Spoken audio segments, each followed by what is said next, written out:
Good evening. It is good to be with you today.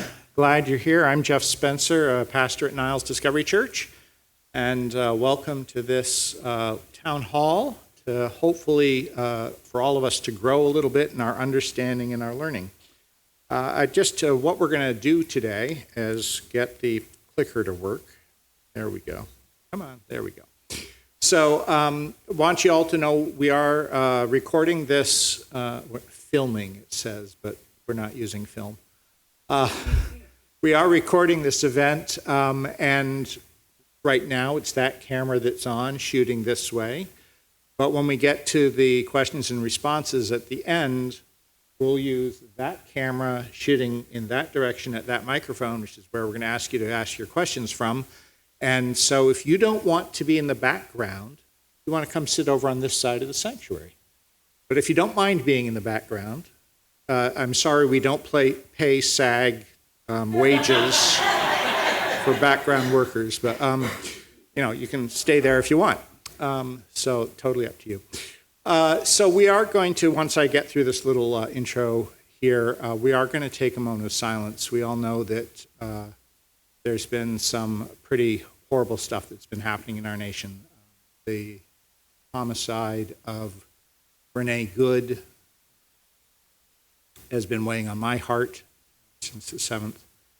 And there is also another homicide that took place by an off-duty ICE officer. And so we're going to just hold a moment for that. I'm going to do a little background, and I realize that the background I'm going to offer is probably going to be stuff you know. Maybe I'm going to have a slightly different framing for something, which may be helpful. If it is, great. If not, try not to be too bored. Please, no snoring. And then Jenna's going to share her story, and then we'll get into the more nutritious part of the night is going to be the questions and responses. And so pretty simple format for today. So I do invite you, if you would, to just hold some quiet for Keith Porter and for Renee Good.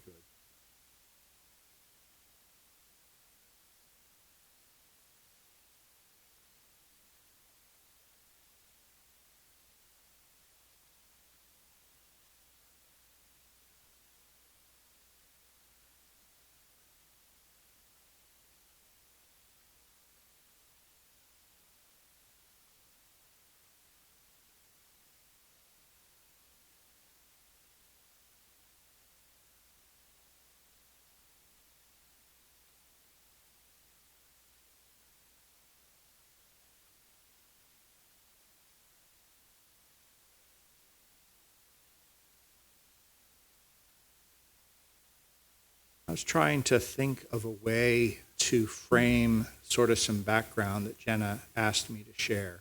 And I thought about history as maybe one way to framing. I was worried about talking too long. And when I thought about the history, for me at least, the history is really moving from a mindset of binary to a mindset of spectra. And so if we think about the way, granted, my lifetime is longer now than it used to be. But within my lifetime, we have moved from really this binary of there is male or female to understanding sex and gender and orientation as being on spectra. And so, the thought was there were two sexes, male and female, and there was this idea in the zeitgeist of what it meant to be male or to be a man, because those were conflated, and what it meant to be female or to be a woman. And gay men weren't being like men, and lesbian women were not being like women, and bisexual people were being ignored. And so that whole sense of queerness, of not fitting the societal norm, really comes out of that whole sense that there's a binary. There is this or that, and if you don't fit in completely in the this or the that, then you're outside and you're weird, you're abnormal, you're queer. So how were those two sexes defined? Well, have anybody been to a gender reveal party? Few people have. Those aren't gender reveal parties. Those are genitalia reveal parties. Because they're taking a ultrasound and going, oh, that looks like a penis, probably. I think it's going to be a boy. Well, it's going to be a male. So one way, and the way we typically define the sex of a child is when they're born, what sort of equipment do they have? And that's one way to define it. Chromosomes that someone has is another way. What hormones start being released in the body at puberty, what secondary sex characteristics start developing at puberty. Those are ways to define the sex of a person. And because gender and sex were conflated, the way you present yourself to the world became part of a definition of what sex you were as well. Now, you can have, generally speaking, at least 3 types of genitalia: a penis, a vagina, or indeterminate.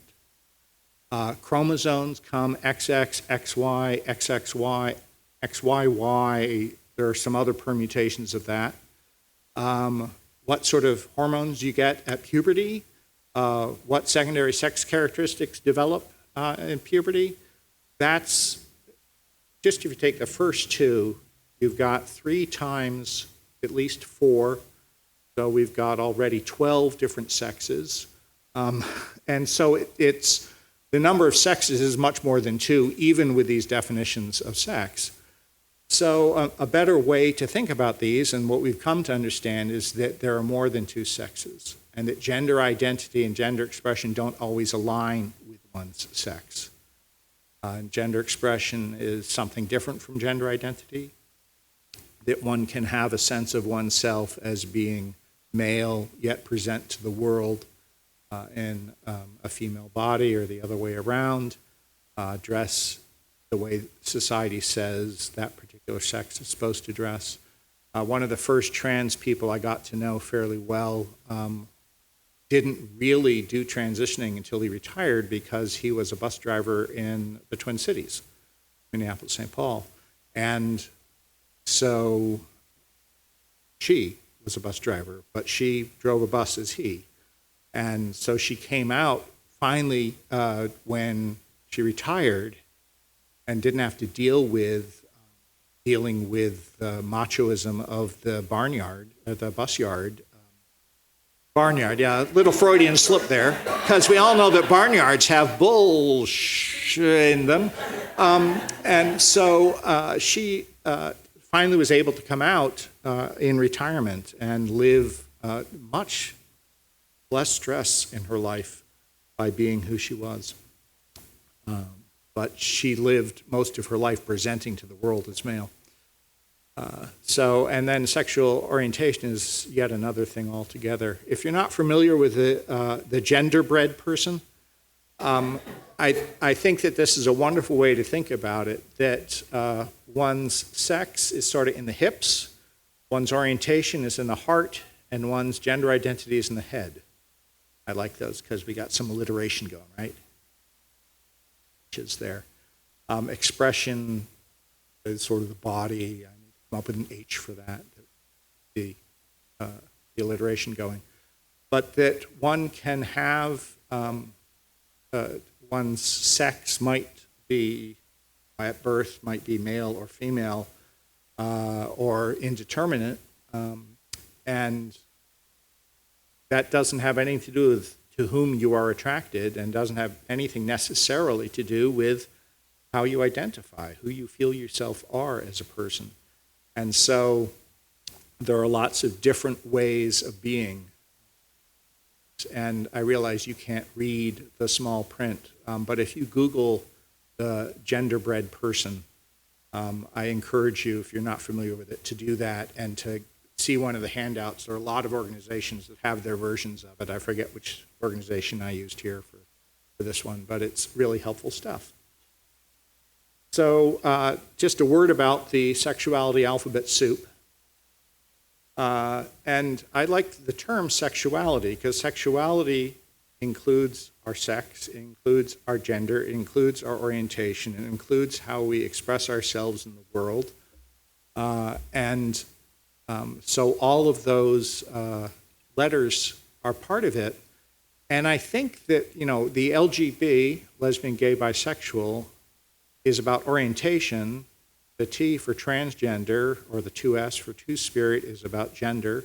Asexual is also an orientation. Some people prefer same-gender loving rather than gay or lesbian. Intersex is a third sex. That is really a catch-all because there are other ways, not just having indeterminate genitalia. But all of that is outside of that old binary. So all of that is still queer and still together. And I like calling it an alphabet soup because orientation is included in the soup and that one's gender is included as well as one's sex. And so I think that those all work together. And it has helped me become much more comfortable with the word queer. Queer was one of the slurs that was used in the schoolyard when I was growing up. And it took me quite a while to embrace that as a term, but understanding it as a way to include everybody who does not fit the societal binary that we're still fighting against, I think is part of it. That was probably more than enough on this. So Jenna, come on up and share some of your story, would you?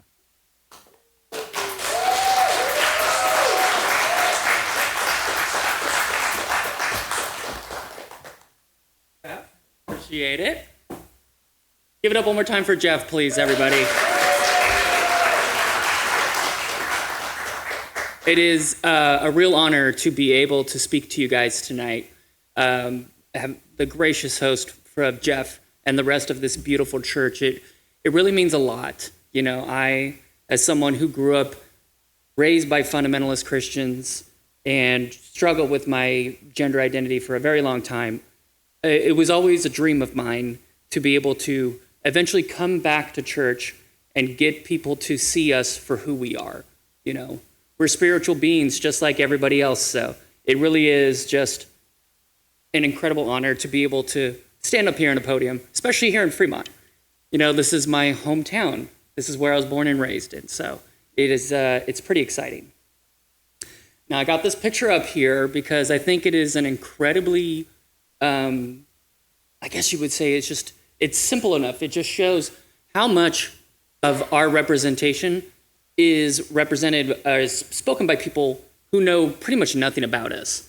And so many people on the far right have such a sinister agenda of they have an entire ecosystem from the White House down to the mainstream media and even social media. The platforms are bought off by conservative billionaires.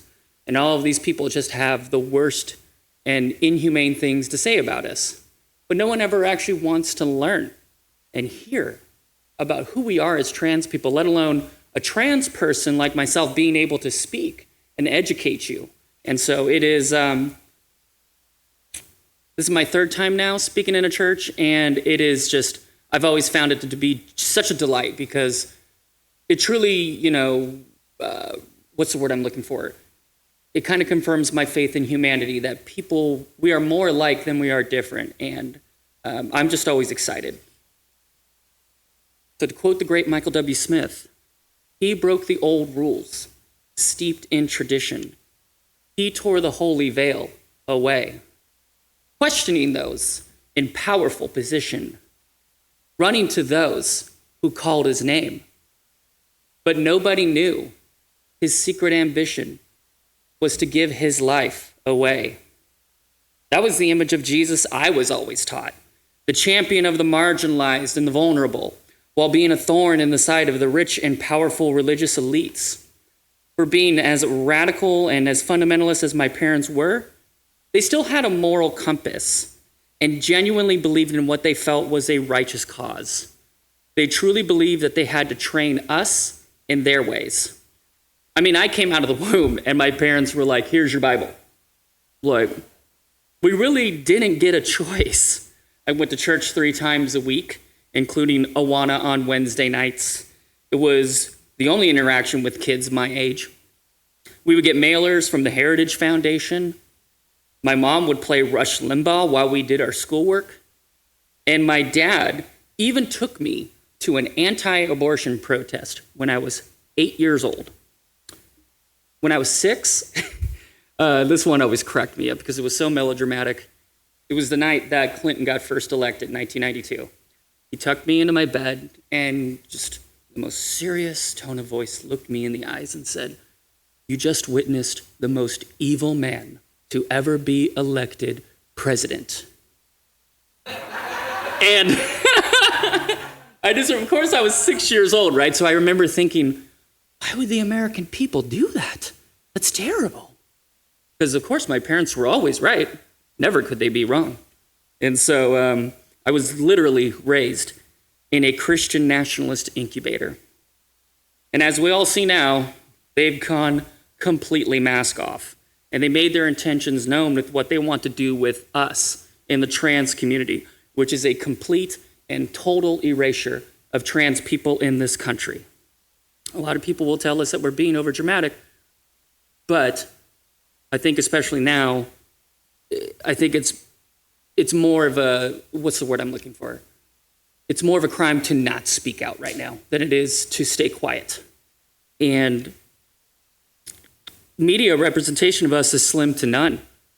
If we do get talked about, it's always cis people speaking for us. Hardly ever do we have a trans person in any form of media that's not social media, blue sky. And they're just making baseless claims, usually on a cable news panel where the Overton window is controlled by a conservative, making baseless claims and trying to strip us of our humanity, wrapped up in common sense solutions to transgenderism being taken too far. Oh no. Hardly ever does the opposition effectively fight back, eventually ceding ground to the bigoted, dehumanizing narratives. I mean, how many Democrats did we hear spew that myth that Kamala lost the election because the Democrats went too far in supporting trans people? We barely make up 1% of this population. So it can be pretty daunting for us at times to constantly just hear other people speaking for us, most of it terrible. And if we do get representation, it's very timid. So as you could tell, I'm incredibly passionate about a right to be heard and to exist as any person would. And that spans back, as I mentioned, to my upbringing. I, Jenna Marilyn Doherty, was born on November 15th, 1986, here in Fremont, to incredibly young parents, both in age and their Christian faith. Both were partiers, living recklessly under the gloomy, apathetic shadow of Vietnam. So they were prime candidates to be swept up in the conservative Christian revival of the 1980s, led by Ronald Reagan, who, of course, was the first president to bring Christian nationalists directly into his administration. My parents didn't realize just how deep the Christian nationalists wanted to plant their fascist roots in our government. They certainly weren't fascists, and they would openly denounce fascism, but they were incredibly passionate in their hardcore fundamentalism, and they were locked in raising us the exact same way. Being the second of 5, you look in the back there, that dorky kid with the bowl cut, that's me. I'm sure you could tell with that goofy smile. That was what we wore most of the time. My mom, she thought that the Christian community, they have this, and this is in the far right mostly, they have this sense of like grievance and victimization. It's always really interesting. My mom thought that since we were homeschooled, she would be dealing with truancy laws, and so she'd always dress us up in these little uniforms. So it was quite funny. And then all 5 of us, 8 years, in span of 8 years, basically. I would always joke that my parents reproduced for the Lord. But all jokes aside, it ended up being one of my saving graces. Having siblings close to me in age made growing up in such a strict and sheltered environment easier. especially being a trans kid, because I had no exposure to the outside world. And that's the one thing I always love telling people who try to say that trans people are grooming kids. It's just like, no. I was 5 years old, and I would sit in my bed at night, and I would pray to God, begging him to turn me into a girl. You know? Of course, it didn't happen, but I had zero outside influence from the outside world. Me and my siblings, we went to church 3 times a week. That was the only time I would ever interact with other kids. And we certainly weren't allowed to listen to secular music. If y'all don't know what that is, it's the term that Christians would call non-Christian music. And so the only saving grace for us is in the little group of the homeschooled families I grew up in, we had a TV, which was considered bad. So a lot of my homeschooled friends couldn't come over my house. But other than that, it was pretty rough. So you could tell just a sense of where my parents' devotion to their Christian fundamentalist beliefs came in. And for me, I started facing contradictions and problems with how I felt about my gender identity at age 5. Like I said, I used to pray to God at night and ask him to change me into a girl. Those feelings would continue to haunt me up until I came out, much later in life. But the trauma of not knowing how to deal with these feelings while being raised in a very judgmental, controlling culture took a long time to get over. It started very slowly. At 9 years old, my sheltered upbringing was completely shattered when I started playing Little League. I was so excited to get out of the house. I just loved being around kids. And I remember these 2 kids, they were the bad kids on my team, and they were getting fist fights all the time. And one time they dropped the F word, and I was shocked. I was, oh my God, I can't believe they said that. So I marched straight up to them, just like my parents taught me to do. And I said, guys, Jesus doesn't like the F word. And wouldn't you know it, they laughed right in my face. And I just had this realization like, oh my God, I am the biggest dork. What happened? I'm the coolest kid at church. How is this possible? So I had a lot of catching up to do. I realized quickly. By the time I was 13, after years of begging my parents, they finally let us go to school. But we couldn't go to public school because that's where the devil was. No way. So we went to Fremont Christian, which was okay. I didn't really have much of a problem with it. Other friends I had would complain, saying, oh, you know, this church is too strict. And I would be like, try being homeschooled. So this is a walk in the park for me. I felt I adjusted quite well as far as being able to catch up socially, but still those feelings of wanting to be a girl would not go away. I would tell myself, no, it's sinful. You need to stop.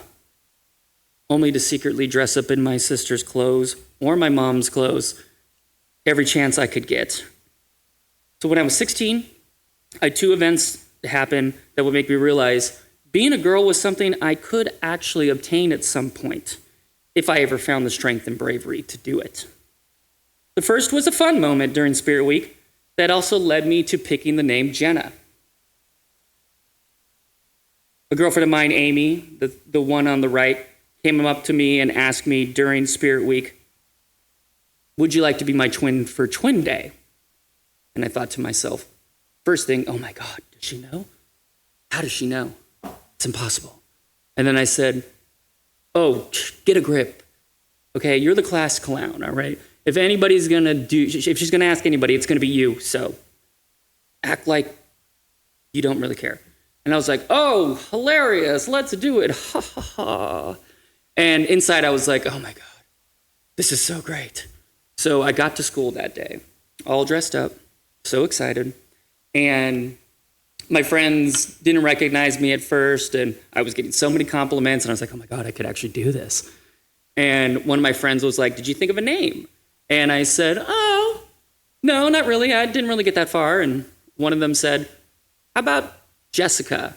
And I was like, I don't know. It's a little bit too daddy's princess for me. I don't know about that. And then my other friend said, well, what about Jenna? And I said, oh, that's really cute. I actually really like it. So I told myself that day after I had to take my makeup off and take off my clothes, and I was sad. I said, one day, whenever that day comes and I finally come out, that's going to be my name. The second event in my life, same year, that really forced me to start really facing my gender identity was an incredibly tragic event. How many of you here know the story of Gwen Arajo? Okay, good amount. Well, for those who may not know, Gwen was a beautiful trans girl that was horrifically murdered in 2002 as part of a hate crime for her being transgender. She was only 1 year older than me and lived in Newark, which for those who don't know is just one city over.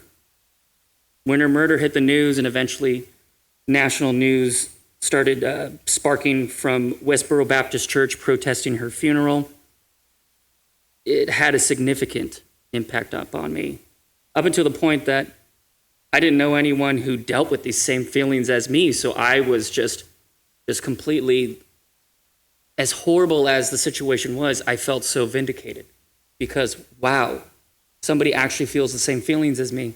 I thought I was alone. Again, it was an absolutely horrible way to have that experience, but, at the same time, it was validating. And also, I felt ashamed because here she was living her life boldly, and I was hiding who I was. And so it was one of the first moments in my life where I was like, I really need to start finding a way to live my truth. I eventually went back to living my double life until college. With help from George Carlin and other philosophers, I left Christianity at the age of 20 and became agnostic. Then around age 25, I was coming to a crisis internally, much more than before, with my gender identity. I decided to use Halloween that year, as so many trans women do, to test the waters. And I went as my favorite pop artist at the time, Katy Perry. Now, unfortunately, she's a bit problematic. But I loved her. I loved her so much. And it was a huge hit.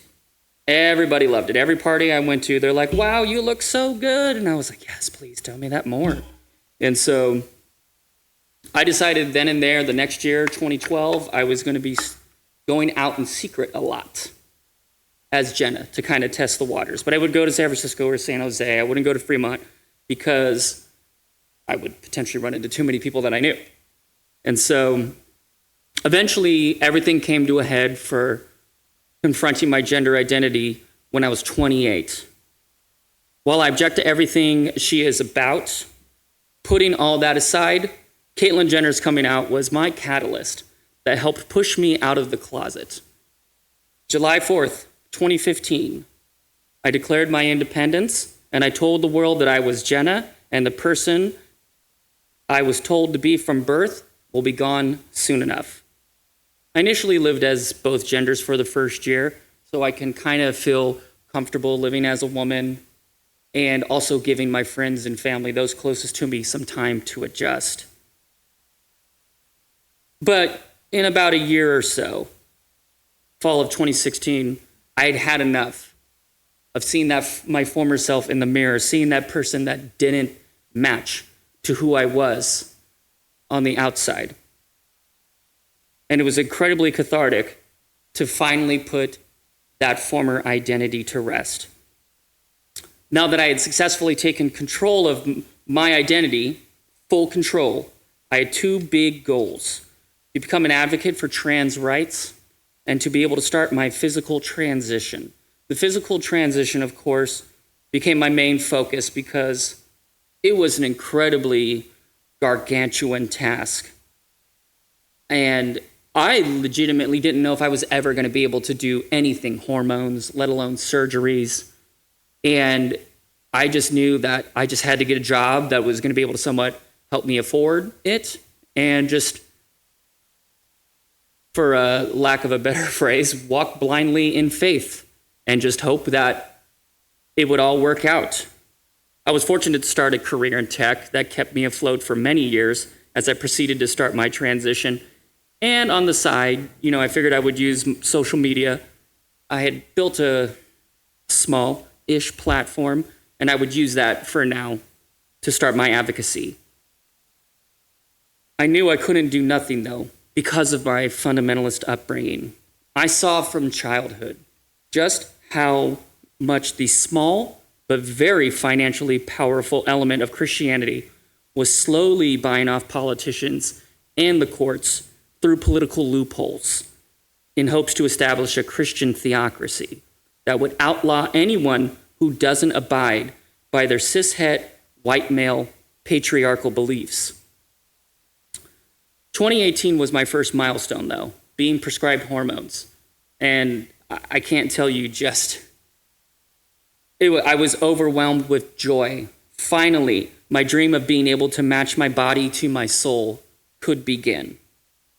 And then in 2021, coming out of the pandemic, my opportunities for surgeries finally happened. It was a bit of a whirlwind because I legitimately didn't know if I could ever do it. And then all of a sudden, these surgeries just happened to start lining up. I didn't know if I'd have the money at the time to recover, so I told myself I was going to do as many as I could, and boy, did I ever. I was blessed enough to be able to work from home throughout this entire time, which was crucial in being able to accomplish the next phase in my physical transition. From June of 2021 to January of 2022, I had 4 surgeries, 3 for breast augmentation and 1 for my face. It's called facial feminization surgery. Having survived that wild block of surgeries, that was my facial feminization surgery results there. As you could see, it was, I like the one in the top right corner. I looked like I got hit by Mike Tyson like twice. It was brutal, a lot more brutal than I expected, and I actually didn't take any work off because I thought, I can power through it. Big mistake. So I definitely, the next surgery, which was going to be my biggest one, was my vagina. Going into 2023, I knew that I would be getting my vagina either by like the end of that year or the beginning of 2024. And it made me realize I kind of put my life on hold, and I don't really have a path for my life post all of my surgeries because, like I said, I didn't know if I was ever going to be able to get them. Many of us in the trans community are not blessed enough to be able to fully complete, however our transition looks for us, whatever surgeries we want, whatever surgeries we don't want. A lot of us don't ever really get that far. And I, growing up poor in a working class household, never thought that I would be able to accomplish everything that I had hoped to set out, let alone be able to do it in basically a decade, which is what it was. And so I, again, put my whole life on hold. But I had to start thinking about my life post-transition. It was a wild concept. And it really started to make me think, maybe now this is the opportunity for me to be able to actually pursue my dream of being an advocate. And it wasn't long after that I did give a speech which would eventually put me on the radar of those fighting for LGBTQ rights here in Fremont. Fall of 2022, a Moms for Liberty demagogue was running for Fremont School Board. I gave a speech confronting the hate coming from her campaign, and it made enough noise to where local queer activists reached out and offered to work with me. I was super excited. Heading into 2023, I was physically preparing for my bottom surgery, which was exhausting. You're getting electrolysis on your genitals. And so I'm doing it 2 hours a session twice a week, just working full time.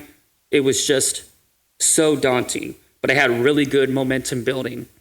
By spring of 2023, I was excited for my future, but I was also scared after seeing just how deep the fascist roots of the anti-trans agenda had taken a hold in the Republican Party, seeing red state after red state attacking our fundamental right to exist.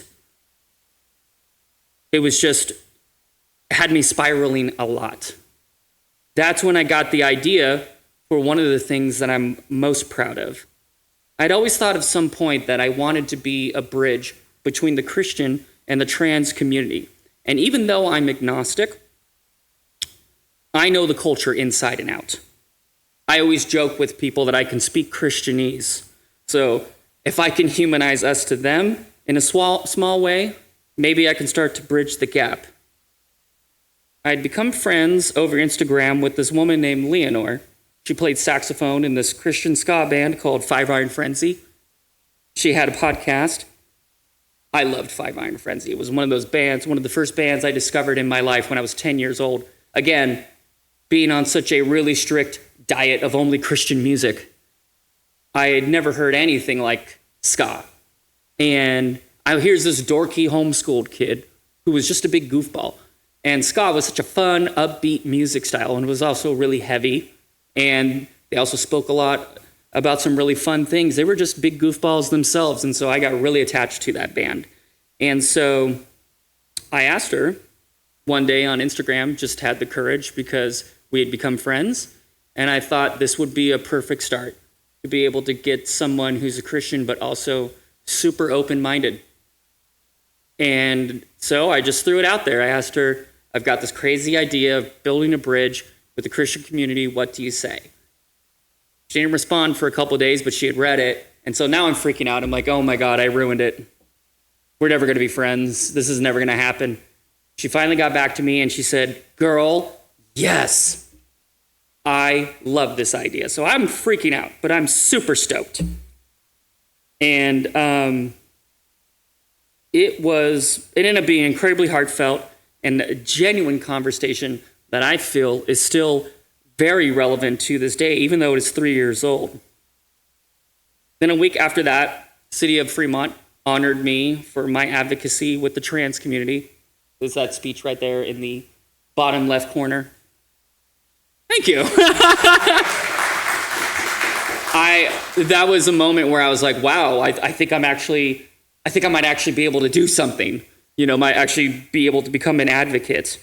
And around September, then a journalist from the Mercury News reached out to ask if she could do a profile piece on me. I was ecstatic, and I immediately said yes, because, give me a chance to talk about myself? Absolutely. All right. And as we were getting to know each other, still powering through the prep for my surgery, which I spent the rest of the year doing. By the way, that woman on the left, that is Jackie, the electrologist. She's amazing. And we actually have become really good friends, so it was really cool. That year was really challenging, but also so exciting because I knew what was coming for the beginning of January 2024. I mean, I was riding really high into that year. In fact, this was an idea that I had for a long time, but 3 days before my surgery in January of 2024, I did what was called a weenie roast. Yeah, I'm pretty sure you figured it out. I went to my favorite bar, was Mojo's, R.I.P. Now it's called Johnny's. And I just had a bunch of hot dogs. And I invited so many people from so many different elements of my life. And so many people showed up. It was amazing. It really sent me into that surgery really excited. And it was the last joyful celebration before I had to go through the hardest surgery of my life. It is no joke. It certainly lived up to everything I was told and more. Like, I literally had to relearn how to do everything, peeing, you name it. The first month alone felt like 2. And if I did not have amazing family there to take care of me, it would have been, I don't even know. I don't know what I would have done. As it got closer to summer, I had 2 friends reach out to me asking if I would accept being honored by my assembly member for Pride Month. I said yes with no hesitation. I'm just getting super excited because it's like, here I go from City of Fremont to my entire assembly district.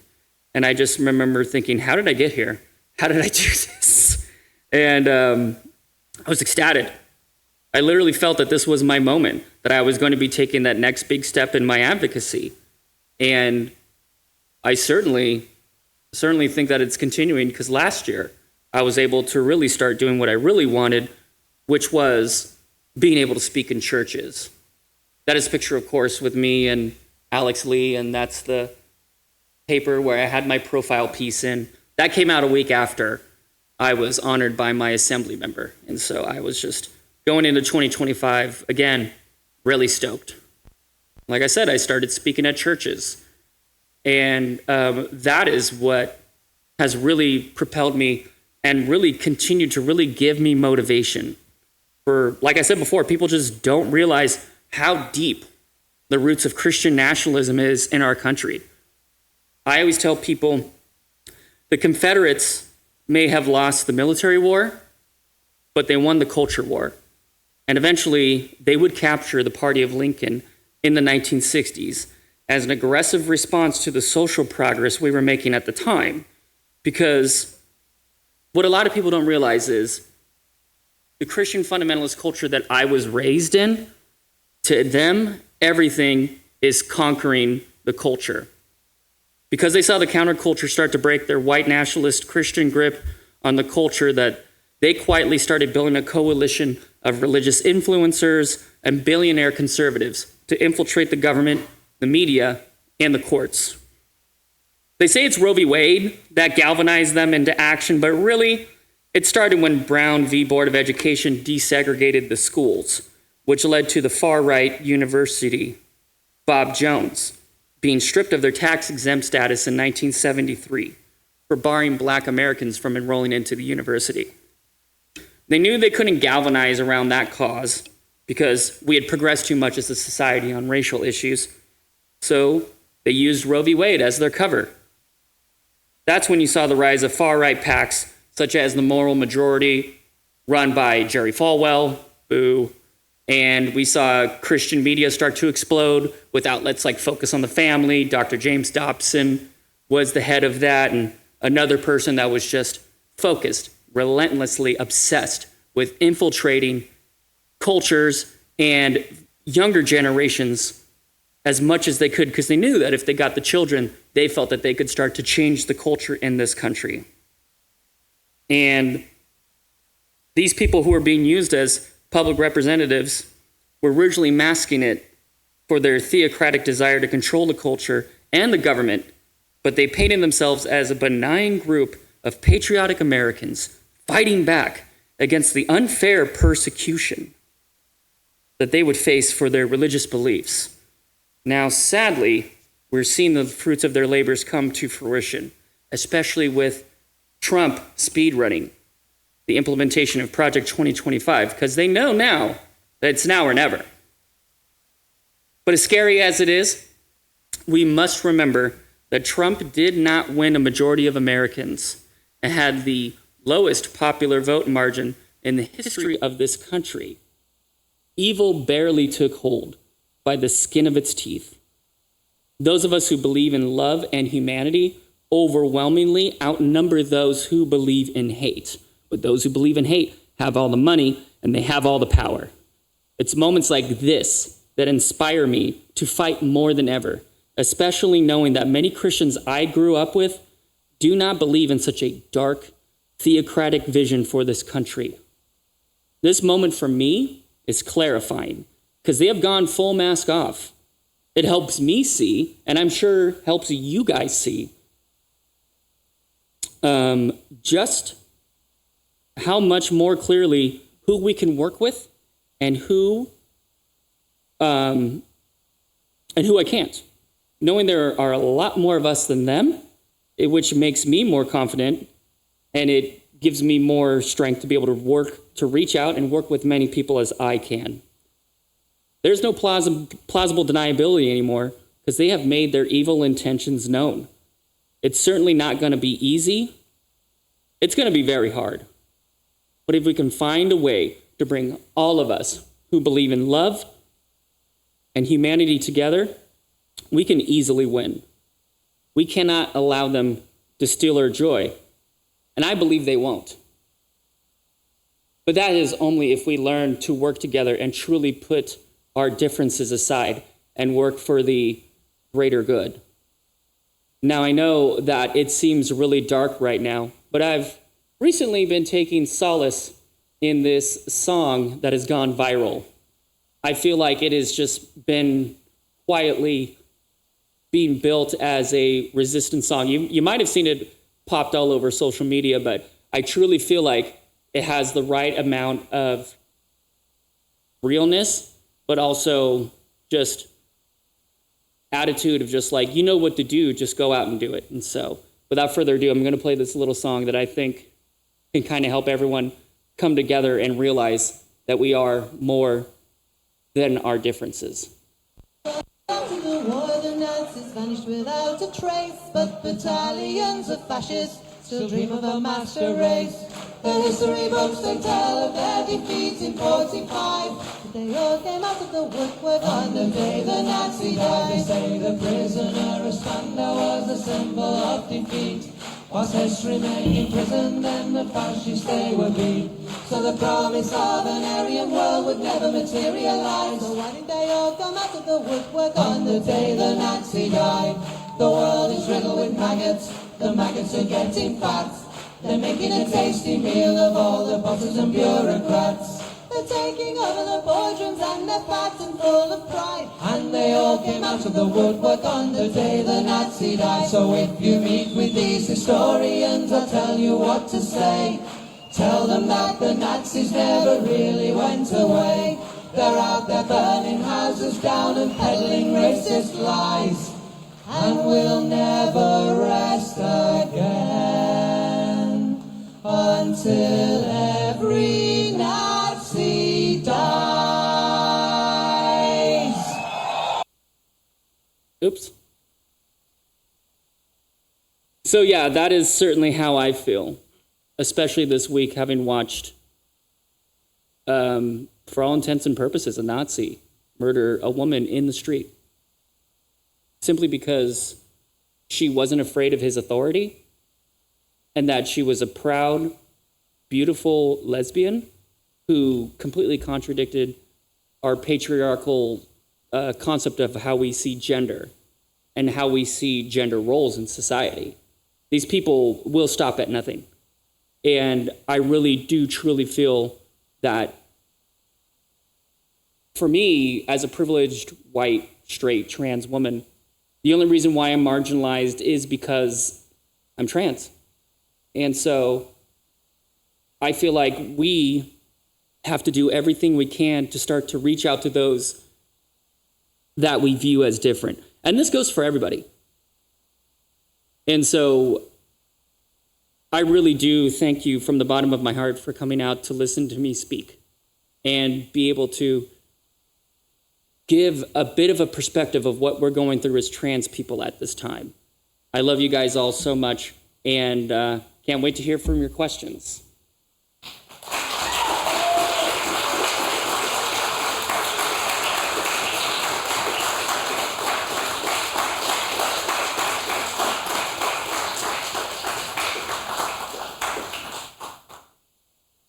Oh, thank you, Eddie.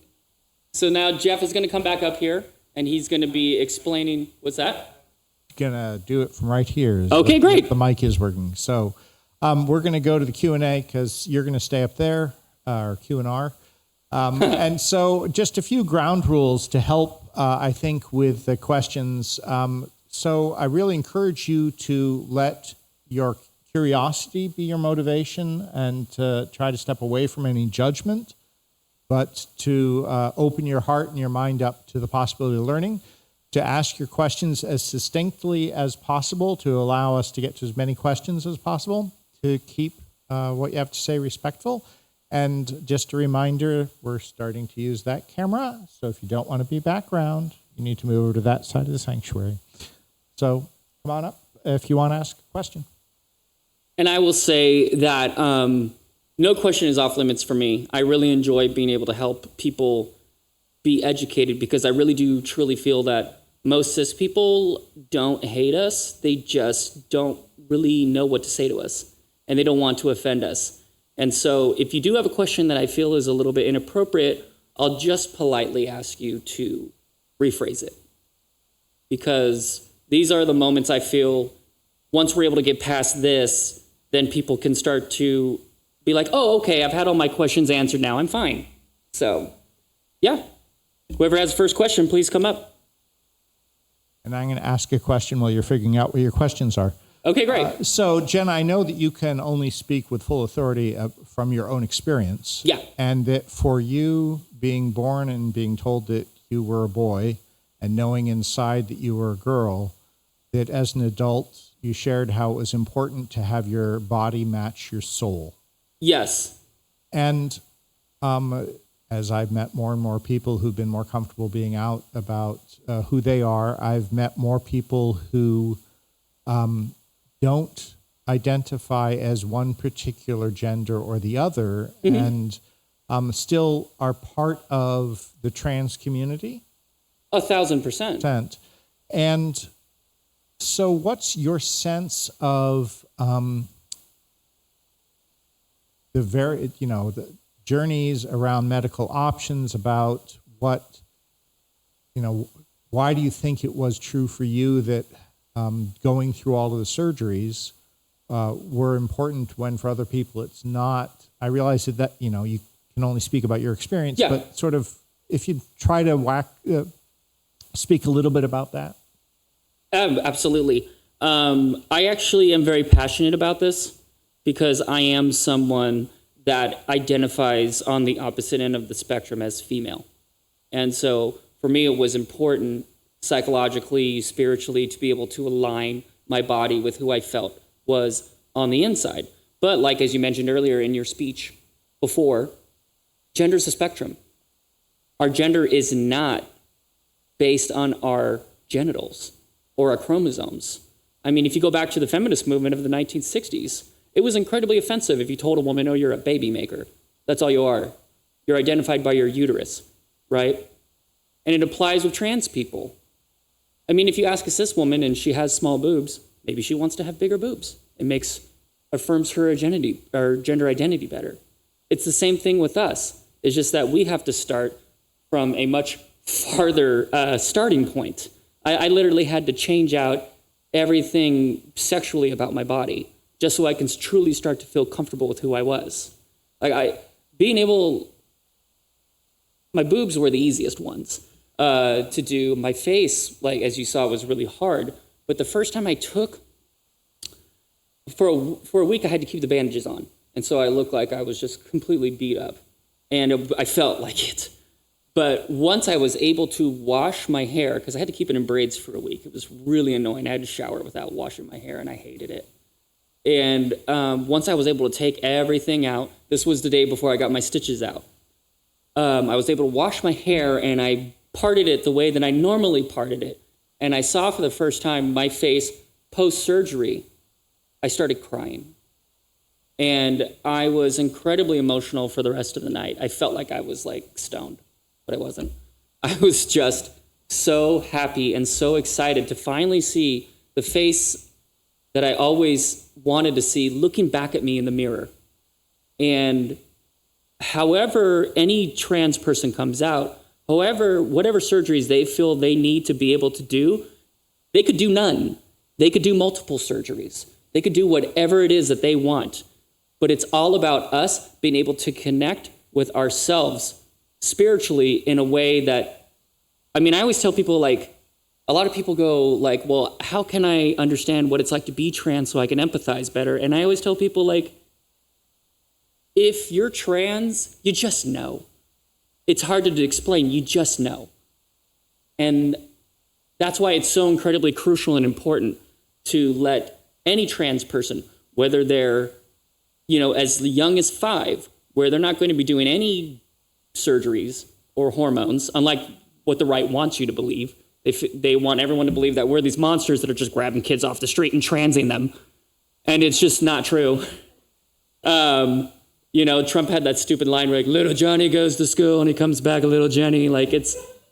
These teachers barely have enough money for being able to supply supplies for their classrooms. Do you think they're going to have a surgery center and they're going to be bringing little 5-year-olds in there? It's ridiculous. But again, this all lines up under the patriarchy, right? They want to keep everybody in this repressed box. Man, woman. If you're a woman, get in the kitchen. We're starting to see right-wingers talk about how they want to get rid of the 19th Amendment.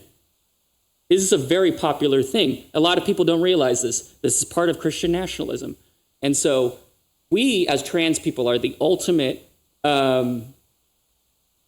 middle finger, because we take the whole concept of gender and put it upside down. And as trans women, we reject being the most privileged gender in the world. I gave up having the most privilege. I was a cis het white man. And then I became a straight trans woman.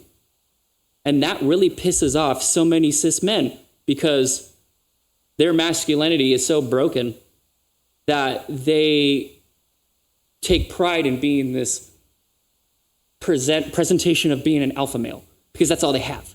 And so if they see a man give it up and become a woman, well, it threatens them.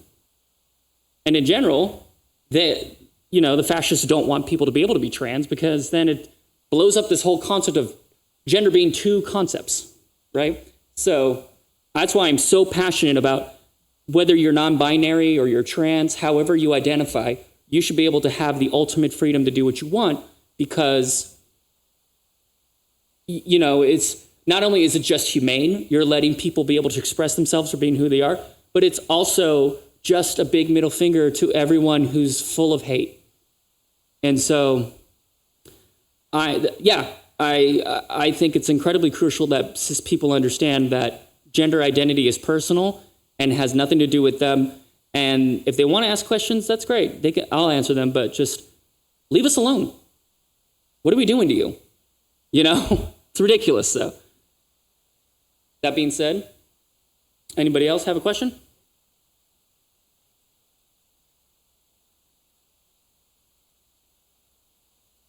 I was going to do that. How did you know? Okay. You mentioned that when you were going through your last surgery, that it was your family that helped you get through it. Yes. So my question is, when you say family, are you talking about family, your birth family? Are you talking about queer family? And when it comes to your birth family, as you were going through this process, how were they feeling? Were they connecting with you somehow? Were they asking you questions? Where are you at with them now? So I love that you bring up that concept of chosen family versus birth family, because in our community, it tends to be a lot of times, sadly, most of us have to have chosen family, because especially us gay people, for sure, but especially us in the trans community, I'm one of the lucky ones. Most of my family not only accepted me, but loves me very much and are super supportive. My dad pretends I don't exist. He hasn't talked to me since I came out. But many of my trans friends, they have little to none of their birth family standing behind them. And we have to be able to find like-minded queer people and create our own families. And so I was lucky enough, like I said, my sisters took me in while I was recovering from my bottom surgery. And they fight so hard for me to be able to just live and be my true self, because we all grew up in the same religious trauma. And so we understand how much we had to go through growing up in the environment that we grew up in, having parents who, we had a lot of freedom. I really do truly believe they tried their best. But when it came to the topic of religion, it was just completely shut out. Could never answer any question.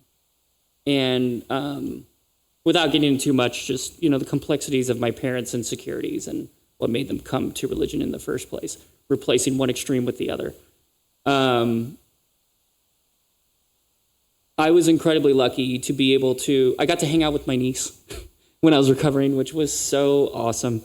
And it was moments like those that it makes me feel so obligated to speak out and be able to, even though I don't speak for every trans person because it's impossible, but I am so blessed and so lucky enough to be able to have accomplished everything I wanted with my transition, with most of my family super backing me. And so I could tell you firsthand how crucial that is, and just how much it breaks my heart to have to see so many of my friends not have what I have. And so it's one thing that I always tell cis people, to try to get them to understand just everything we have to deal with and everything we have to go through. A lot of it in silence. Most people don't even know how much many of us have to deal with. And so I really appreciate that question, being able to educate people on just our experience with our families.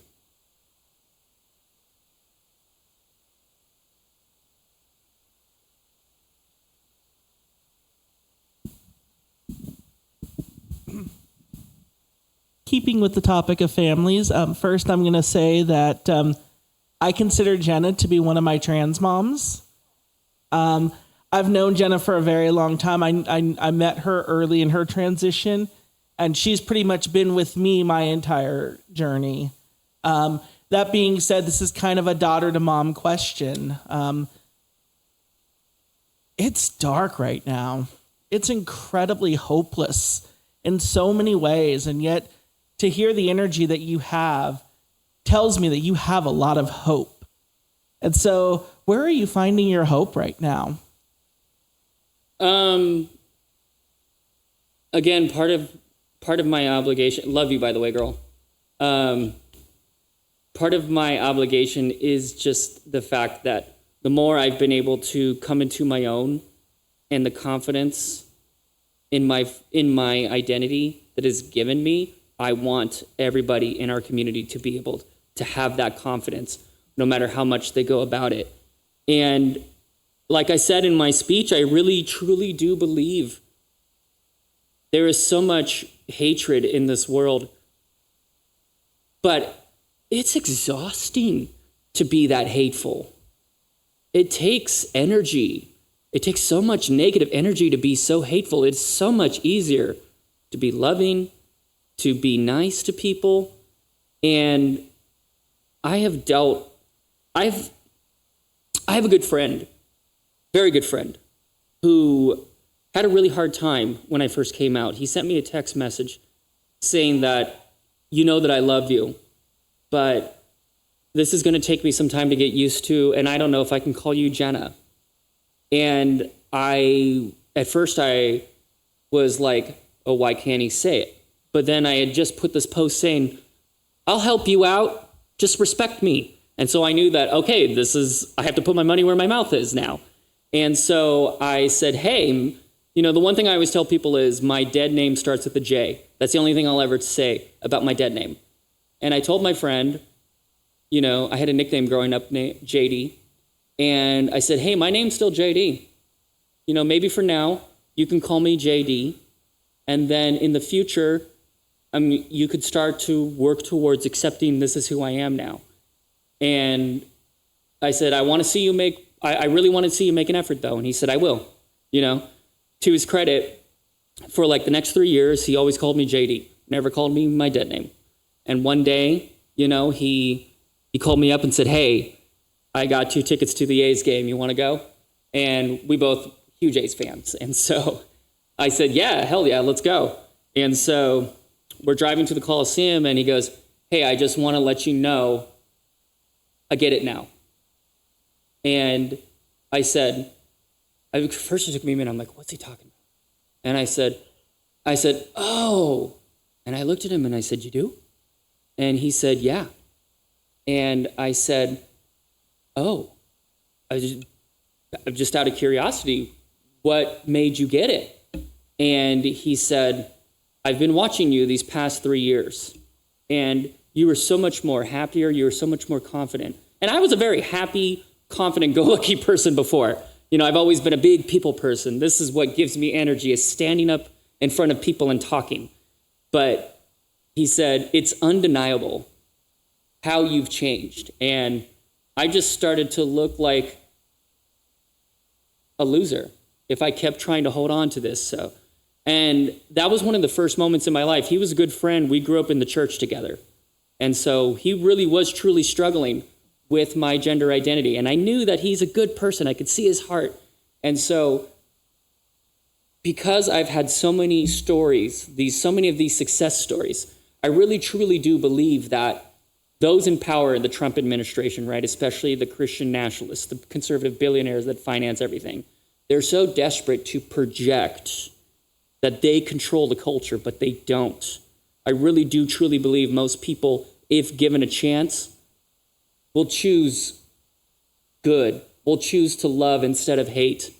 And so that's where I get a lot of my motivation from, is just being able to see people make changes that are authentic and fight for the good of humanity. I truly do believe that we will win out in the end.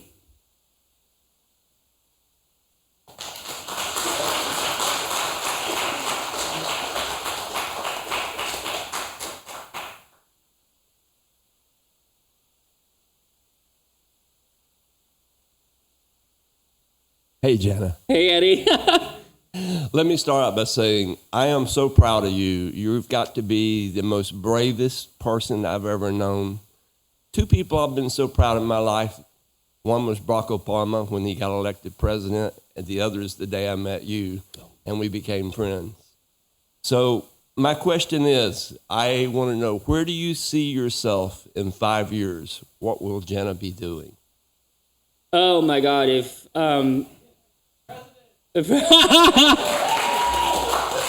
That is certainly a dream of mine. I've always been politically active since I was 16. I was a Republican and then libertarian. So that's another fun story of my life, going from the far right to the left. What I'm doing now, but hopefully I'll be able to have made it a job. I would love to be able to just get paid to do this.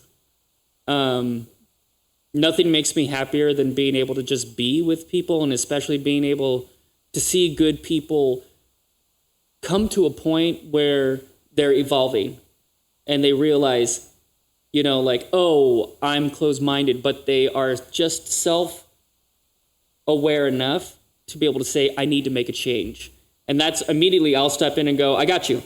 Come on, let's go. And so, I would love to see myself in political office at the moment.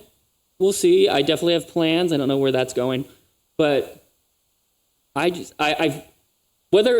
I did theater in high school or choir, I had a career in radio broadcasting for 7 years. Being able to just, even though radio's, you're in a booth, you're talking to millions of people regardless, same kind of feeling. You've got that element to perform and that element to entertain and just feed off the energy of everybody else in the room. I don't know exactly where that's going to be, but that's what I want to keep doing. Stuff like this, being able to stand up and have people just ask me questions and be able to help them understand things. That's the thing that gives me the most joy. So really appreciate that question, Eddie.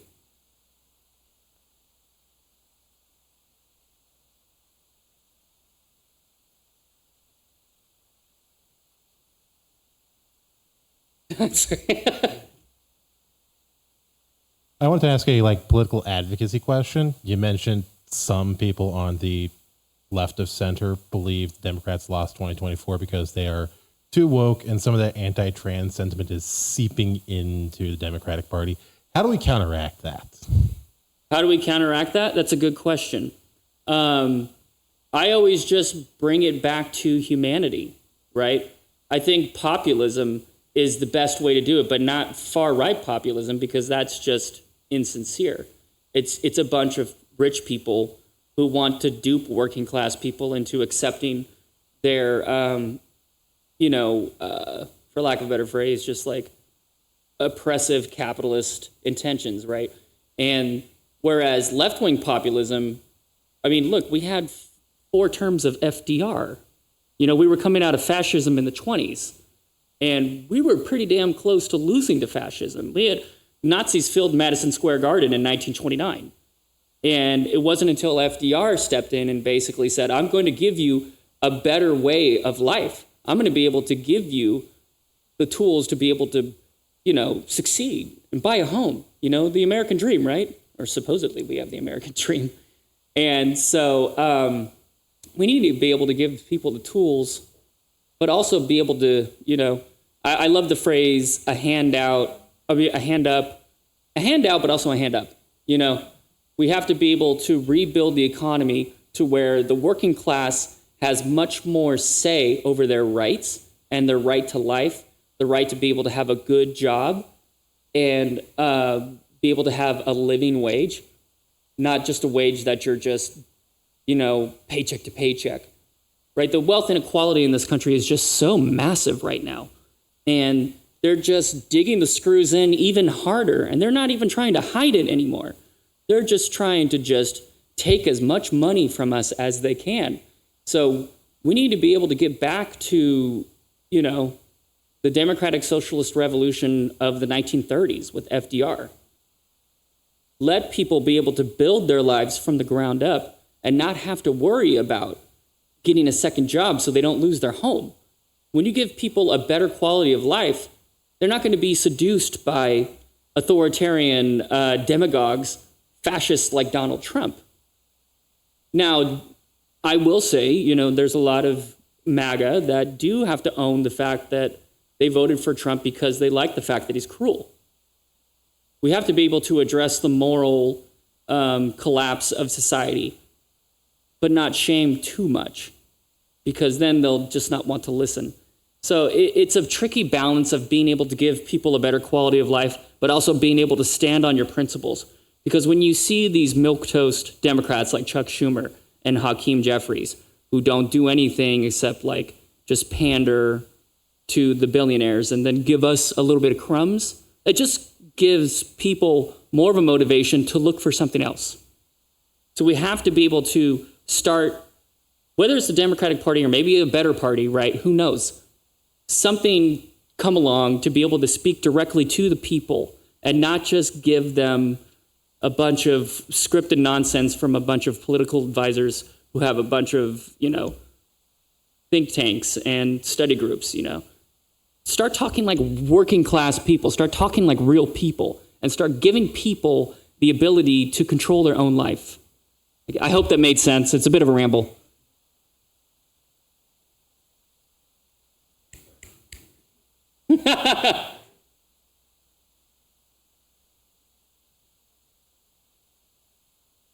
Thank you for that, by the way.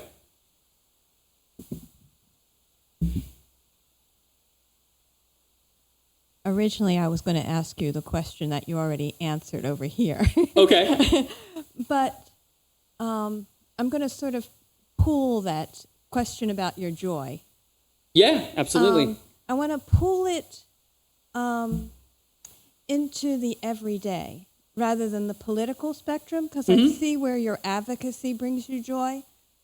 But now that you have the body and the community and the fuller sense of being a woman, with it all put, the whole package kind of thing. In your everyday world, when you're sitting by yourself, when you're sitting at the table with people, when you're doing some work, what sparks the joy? Where are those little and just wonderful moments that you just have, your spirit just flies? That's a great question. To be honest, just being able to wake up every day and look in the mirror and know that, for me personally, I won. I overcame so many hard obstacles in my way. I was completely broke by the end of last year. I had been unemployed for over a year. Part of it was because I took that risk of having my bottom surgery, and I lost my job, and I didn't know if I was going to be able to have a job. But being able to see just the incredible amount of effect, positive effect it had on my life. And like I said earlier, because now that I'm able to experience what it's like to be who I am, there's nothing that's going to stop me to make sure that I'm going to get every other trans person or non-binary person to be able to feel the way that I feel. You know, a lot of times, and understandably so, when trans women get bottom surgery and they're done with whatever goals that they had set for themselves, they just want to fade into the background and not be bothered, not have anybody know that they're trans, right? And for me, that was never in the cards, because it goes back to my upbringing, knowing the people that are in charge and just how sinister their agenda is. I have nothing standing in my way. That's what motivates me the most. That's what I'm most excited about. I can go do this. I can go do anything that I want. I don't have to worry about it. Am I going to have to schedule a doctor's appointment? Am I going to have this surgery? How much time am I going to have to take off? You know, when am I going to be able to get my next refill for my hormones? I don't have to worry about any of that. So I have 100% devotion to doing whatever I feel I need to do to help push us along and to help society see us as who exactly we were meant to be. So that is my biggest motivation out of anything, I would say.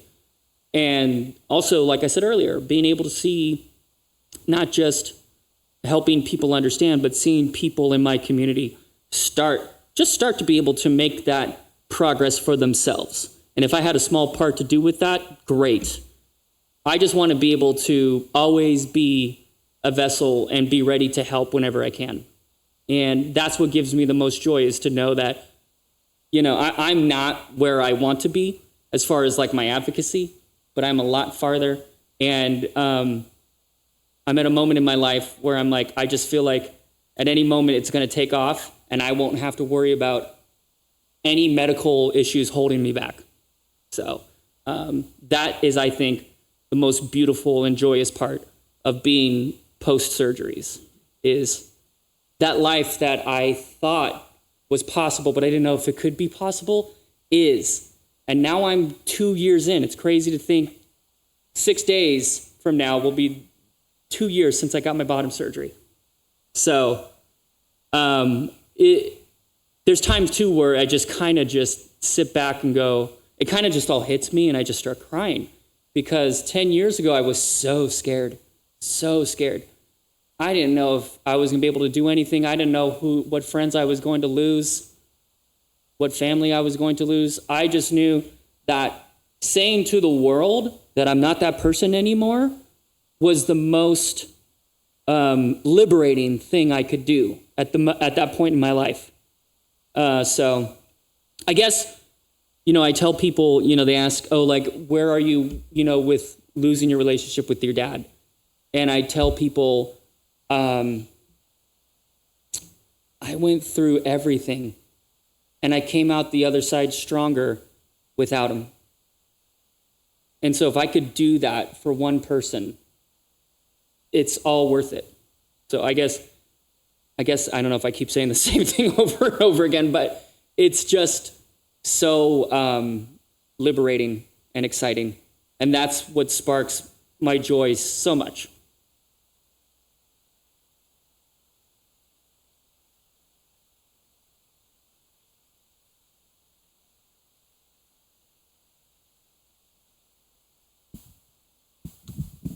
I just finished reading a book called Becoming Nicole. Are you familiar with that? I am not.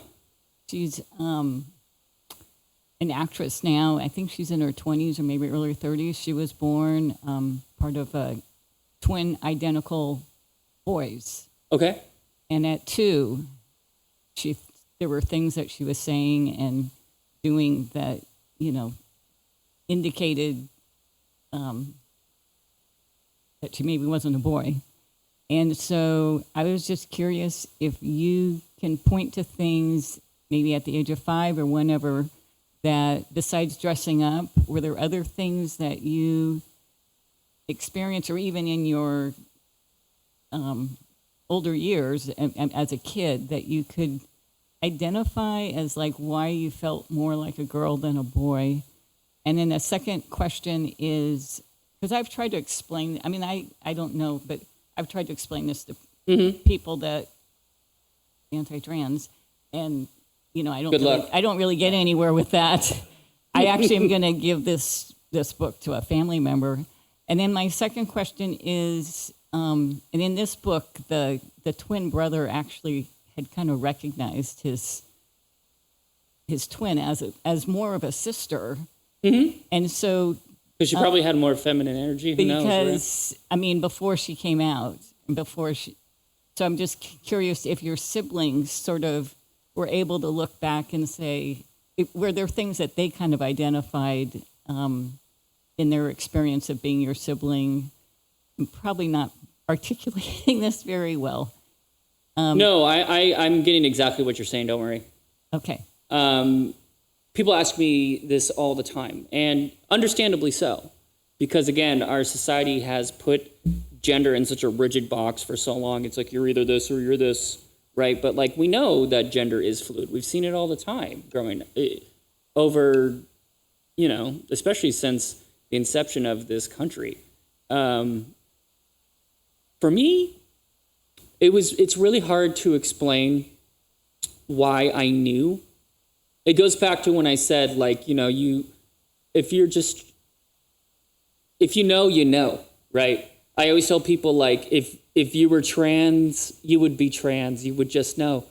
I wish I could give a more, like, easy, palatable answer for people, but I just knew, like I said in my speech, when I was 5 years old, I would pray, like, every night, begging God to change me into a girl, because I just knew I wasn't a boy. I didn't know what the term was. I didn't know what the terminology was. I was completely sheltered, homeschooled. And yet somehow, I just knew. And I knew that I couldn't ask my parents just because there were certain things that they just would not validate ever. And in fact, would probably, if I told my parents my real feelings about my gender identity, they probably would have taken me to the pastor and tried to pray it away, whatever, right? So, I just knew that, like, every chance I got, it's kind of weird because it took a long time because my sexuality also played a role in it. I didn't know for sure if I was into men or women or where I was on the spectrum. But I always knew that whenever I became friends with girls, I didn't want to be romantic with them. I just wanted to be their friend. I just liked being their friend. And that was part of what, I guess, over a long period of time of all these realizations of, I had one girlfriend as my former self. And I always really just wanted to be a girl and date a boy. And that took me a very long time to get because I had to figure out my gender identity and my sexuality. I hope this is making sense. My siblings, my sisters knew. They knew early on. They didn't tell me because they said that they wanted to wait and have me tell them. But there were times where they would dress me up and I would try to act like I didn't like it, but I really did. And they were like, "We knew you did. We could just tell by the way that you got so excited when we asked the question." Because then I would be like, I'd get excited and then I'd be like, "Well, of course, like if you want to do that, no big deal, whatever." So it varies from situation to situation, right? We have every reason when we are our former self to hide our true feelings because every aspect of society is trying to push trans people, genderqueer people, gay people, any spectrum of the LGBTQ plus spectrum back into the closet, especially right now. It's incredibly hard to come out and be your true self, let alone be able to do what I've done. So it's just kind of like if you see a kid, I'm not saying go ahead and like diagnose people, but it's kind of just like if you know, you know. If you see somebody and they're kind of a little bit, you're like, okay, maybe they might grow up and be something else, who knows? But it's really hard to tell at the same time. I hope that's making sense.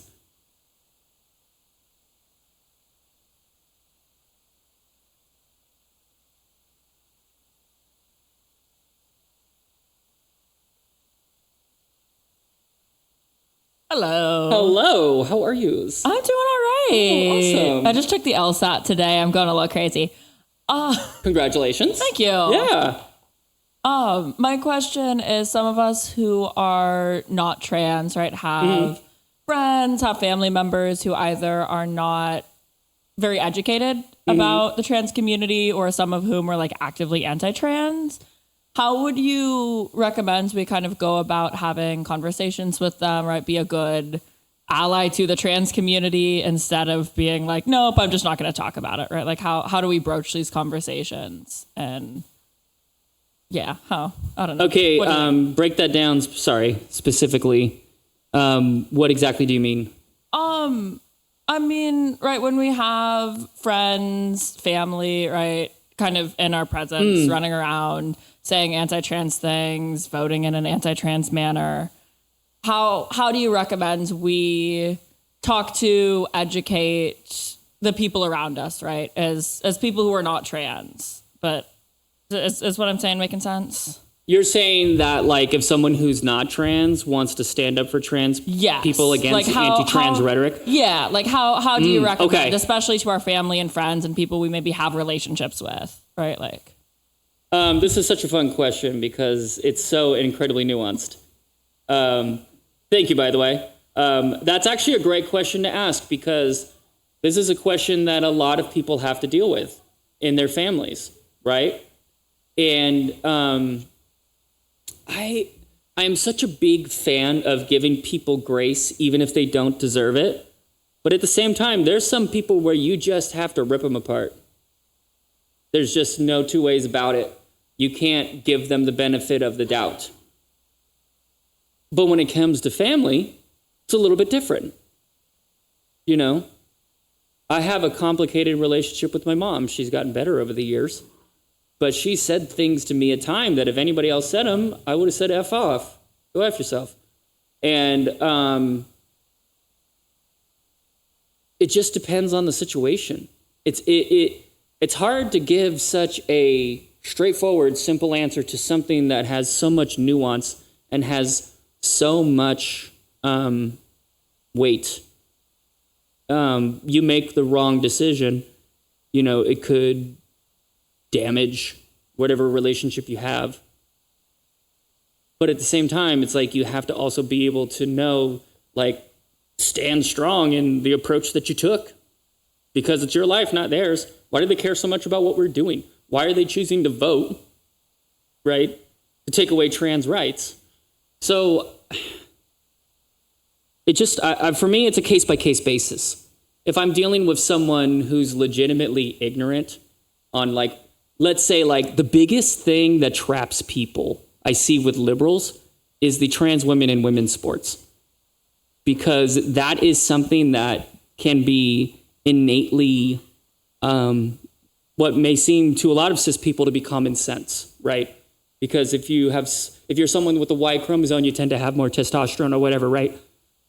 But the reality is there's like 10 trans people in the NCAA that play sports. But because they decided to capitulate to fascism, trans people can't participate now nationally in any collegiate sports, right? And at some point, it gets to the point where it's like, how much is your alleged concern about the physical safety of other people? Why is our rights to exist as trans people taking a back seat over something that is so incredibly minuscule? I hope this is making sense because it's so complicated. But I guess I would just say case-by-case basis. You have to be able to, this is actually something I tell other trans people a lot, you have to be able to discern people's motives.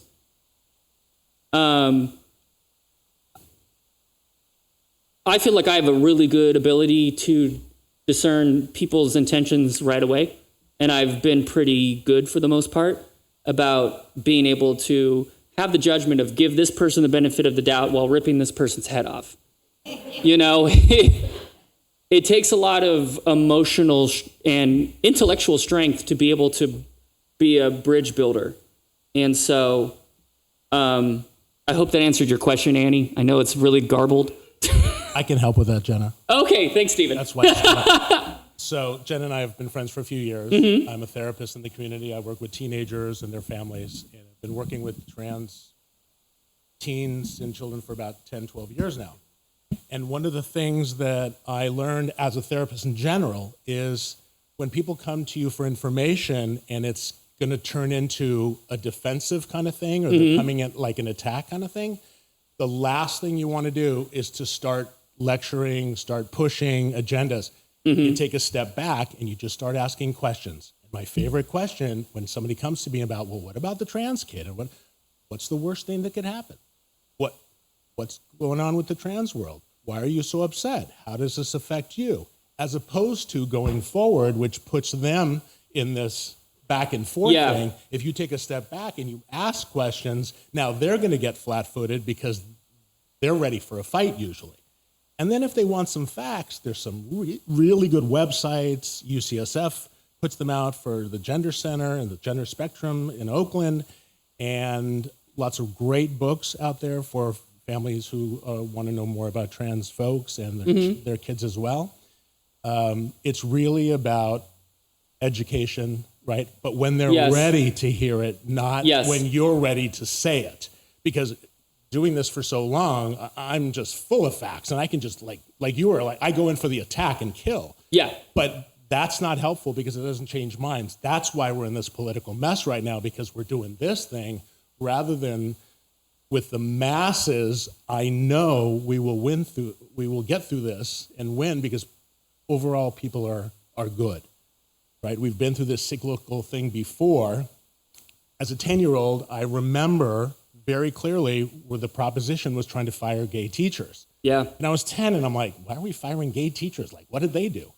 Right? And as a gay 10-year-old, I kind of knew what teachers were gay and what weren't, and half of my teachers were gay. And it was pretty clear. They didn't come out, but they were all upset about this law thing coming out, and it didn't pass. It was California.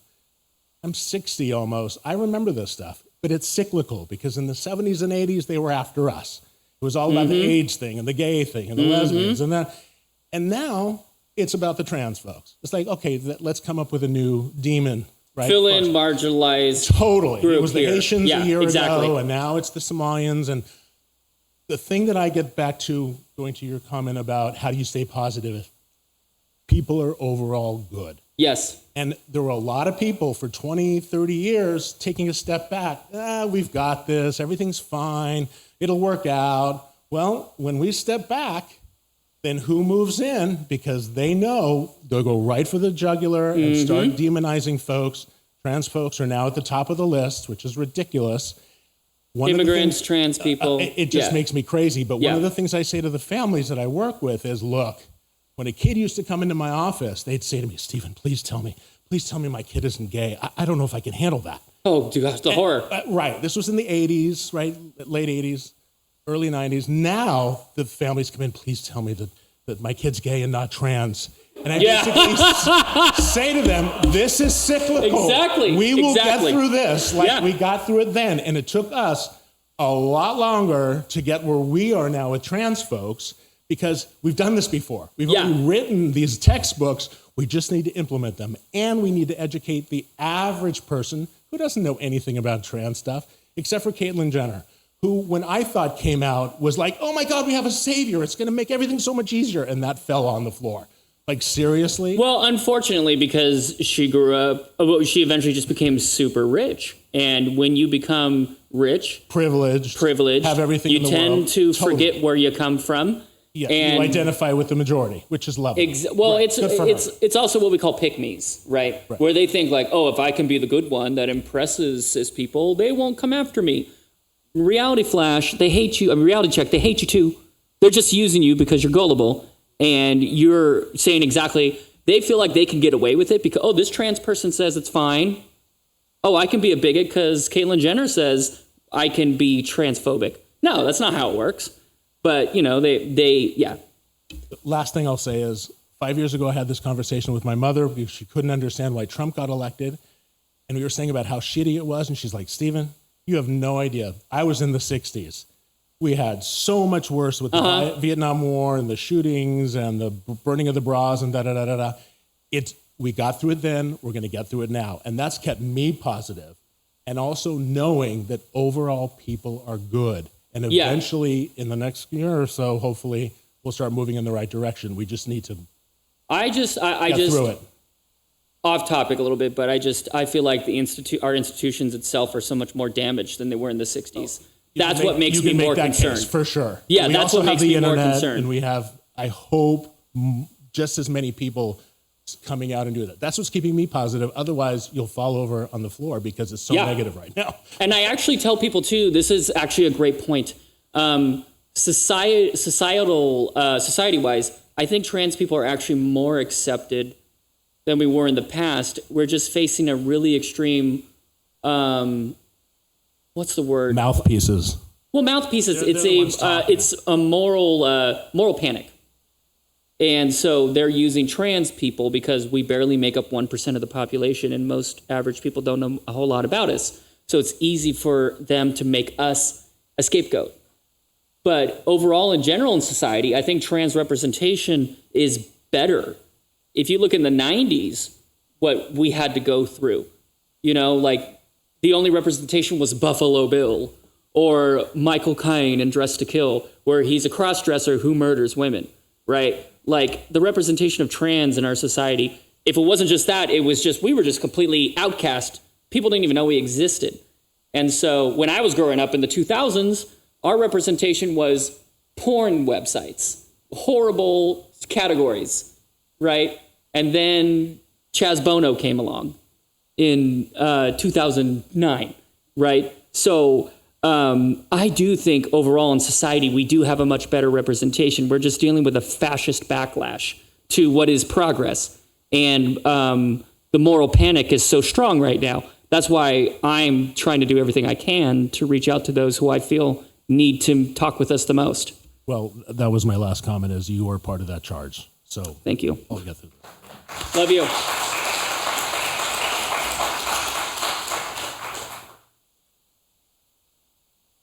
Come on back. I had a sort of related question to that. Sure. You mentioned like trans kids in sports. You mentioned NCAA. It's even gone down to like high school. Yes. Why is that the thin end of the wedge? Why? I don't remember high school sports being like of national importance when I was in high school. Why is that the deal? Because why is that the deal? Because they're so devoted. This is what I tell people all the time. The right-wing propaganda machine is phenomenal. Like, if left-wingers could get a little bit more lessons from the right wing on how to use propaganda, we would be able to fight back much harder.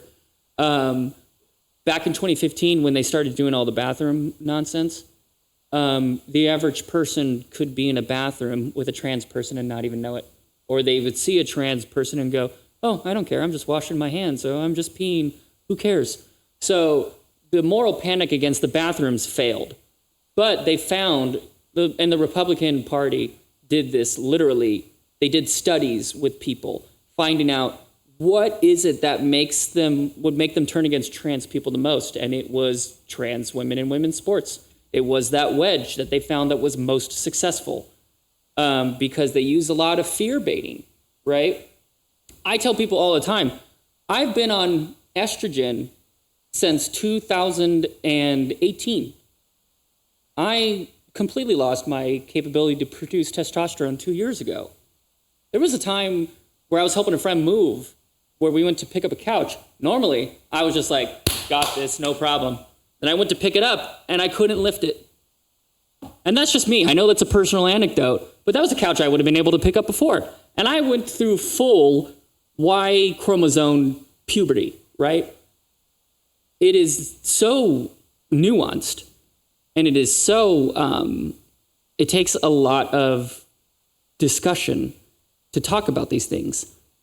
And that's why when the right wing comes in with this intense propaganda, fed all the way from the highest levels of government all the way down to your cell phone on Facebook and YouTube, there is a whole ecosystem of this nonsense just constantly being filled in people's heads. It's hard to compete against that because you could step up and be like, actually, excuse me, it's going to be like this. And no, it's like, people are like, nerd, I don't want to hear that. This YouTube video is super fun and it's easy to watch. So we're up against this ecosystem that is so intense. And so that's why I always try to break it down to the most simplest talking points. We're human beings. We want to play sports. We want to be able to go to whatever restaurant we like. Sometimes we just want to be able to go home and not have to be looking on our phones and seeing all this garbage that is trying to dehumanize us. So when it comes to topics like trans women and women's sports, I try to avoid all the getting bogged down in all the technicalities because people don't listen to that anyway. And I just tell them, the state of Ohio had one high school trans athlete in the entire state. How in the world is that ever going to be a threat to women? Give me a break. But yet, they still passed a law banning all trans kids from being able to play sports. People don't realize that maybe there's a couple situations where a trans woman might have had a physical advantage over a cis woman, but it is so infantile and is so pointless that you're sacrificing all of our rights to exist as trans people because maybe one or two cis women had a bad experience with a trans woman. Give me a break. We're dealing with fascism. We're literally fighting for our lives, and you want to focus on the sports issue? That is one of the things that really just grinds my gears. So that's why there's an obsession, because we have an entire media ecosystem that's obsessed with shoving it down our throats. And there's not enough people that are educated enough to fight back.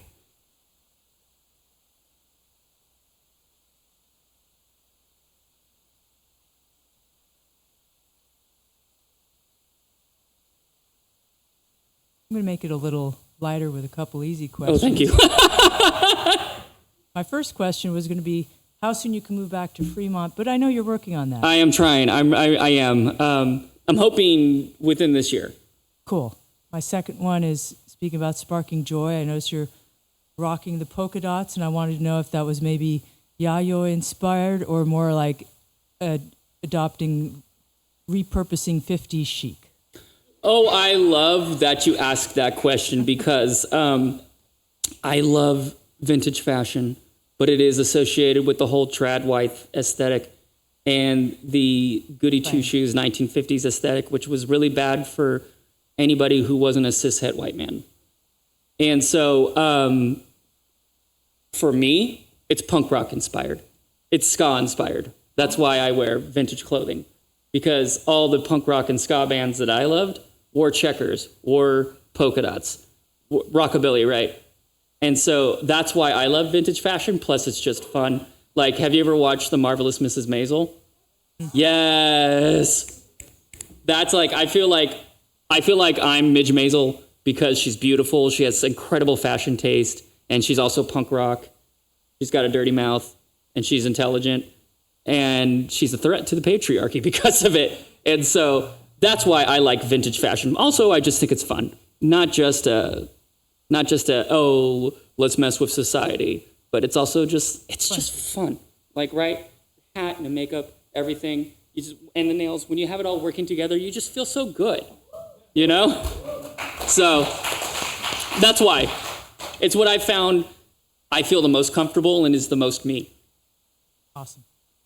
Thank you. I actually really like that question. Softball. It is. Well, sometimes we have to have softballs, right? We have to have the hard truths and the fun to balance it out.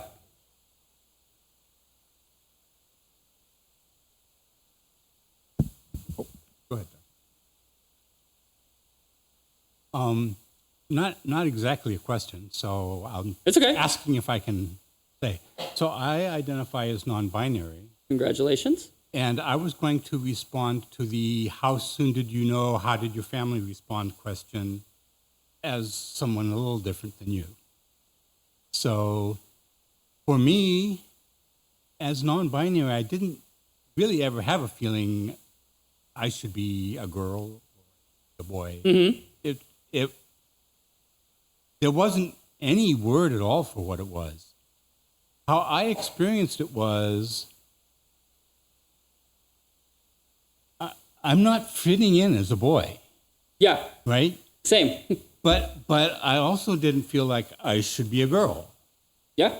So the example that sticks out to me the most is I was getting a bank book, which when I was young, with a bank account, you got this book. they would stamp in the book what your balance was. And, each line and a fancy little machine that would go chunk. And so I had to pick out a bank book. And they had this little selection of what I could, and there was one with a daisy on it. Oh. Which I thought was really cool. And then I immediately thought, I can't pick daisy because I'm not supposed to pick a daisy. How dare you? Yeah. And it probably took me 20 minutes to pick out a bank book. Oh. Because after I got to that, everyone that I wanted, I knew that I shouldn't want. So it was that kind of thing that helped me realize that I wasn't, what I was supposed to be. In terms of family, I think one of the most affirming things for me, I only came out to my family of origin about 2 years ago, I think. And after I sent out an email because we're all over the country right now. Mm-hmm. Big Catholic family. And so I got a call from my mom, really concerned and trying to understand. And at one point in the conversation, she said, well, you always were a little ambiguous. And I said, yes, that's exactly it. Little David Bowie. Yeah, so it was obvious to my family too, but they also didn't have any terminology for it. So, but anyway, that's a different response to the same question. No, I appreciate you saying that because as hard as it is to be trans, I find I'm a bit of a mama bear over people who are non-binary because I just see cis people just have much more gross and just visceral reactions to non-binary people than even a trans person like me. I always have them say like, well, at least like you make it easy for me to understand. And that tells me everything I need to know how they think. It's just like, oh, you're catering to me. No, I'm not catering to you. I just happen to have an identity that's easier for you to understand. And so I always appreciate when non-binary people are able to speak out and because I think that's where the next step is going. It's continuing down that path of the spectrum. And I think that it's being non-binary in many ways is even more brave than being trans. Well, at 14, I had this epiphany. Mm-hmm. I was born, quote, female, and I'm walking down the street one day, and it occurs to me, it's almost like Saul's... Saul gets converted to Paul on the road to Damascus? Uh-huh. It was like, wait a minute. I'm not a woman. Uh-oh. Oh, no, I'm not a man either. And you with no vocabulary at that point. Oh, yeah. So when I came out to my family, I told them I was a lesbian just because it was easy. Yeah. But yeah, I mean, not having a vocabulary for non-binary is can really be difficult. Yeah. I can't even imagine. Yeah. What was your name? Caden, nice to meet you. Thank you for that.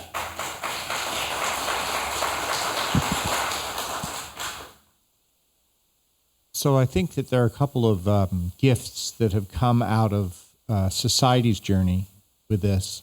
One of them is that we have more vocabulary now. Yes. And we're learning more vocabulary. And my suspicion is the vocabulary we have now is going to continue to evolve.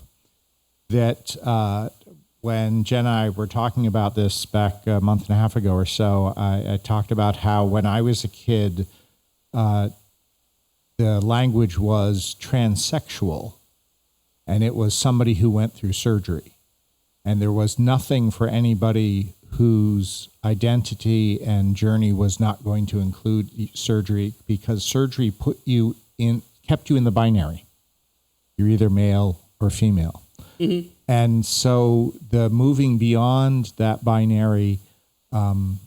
is very helpful, and I think we're going to continue to find more and better language to explain the diversity of humanity, and I think that's great. One of the other things I just want to say that I think is important for folk who don't understand the spectra that are part of human sexuality is the great value in meeting somebody, getting to know someone. When I was coming out as a gay man, that meeting gay men was an important part of my journey to self-acceptance and to understanding my how I could be in the world.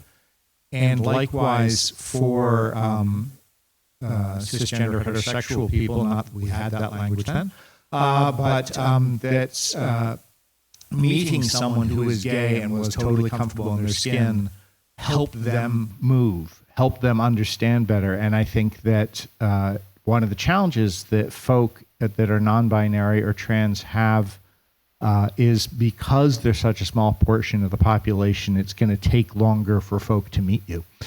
Yeah. And so doing stuff like this, I think, is really important.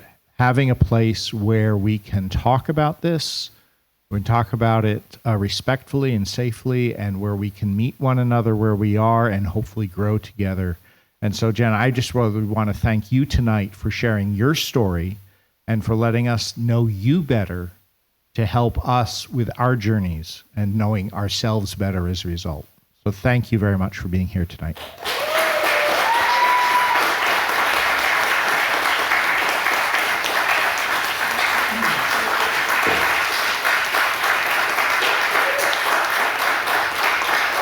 Thank you guys, really, honestly. I wouldn't be able to do without you, and certainly without Jeff and the ability to have this space. So I am really honored, and I really appreciate you all coming out wanting to learn, because I know I've said this multiple times, but it's one of my favorite things.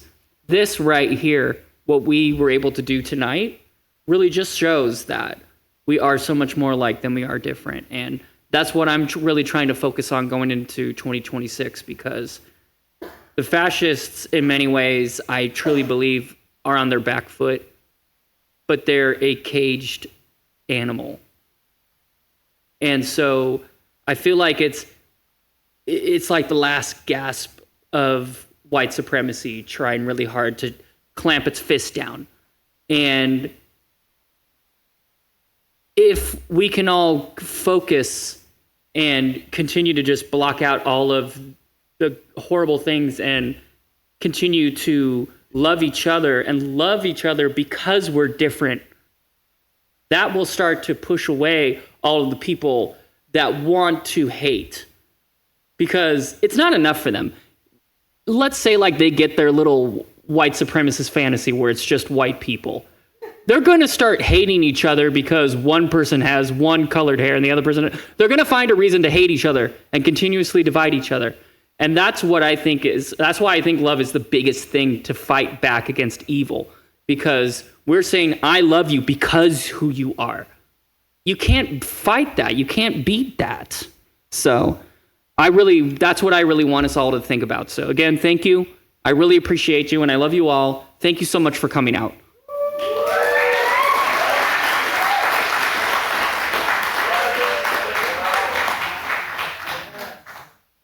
I'll be hanging around. So.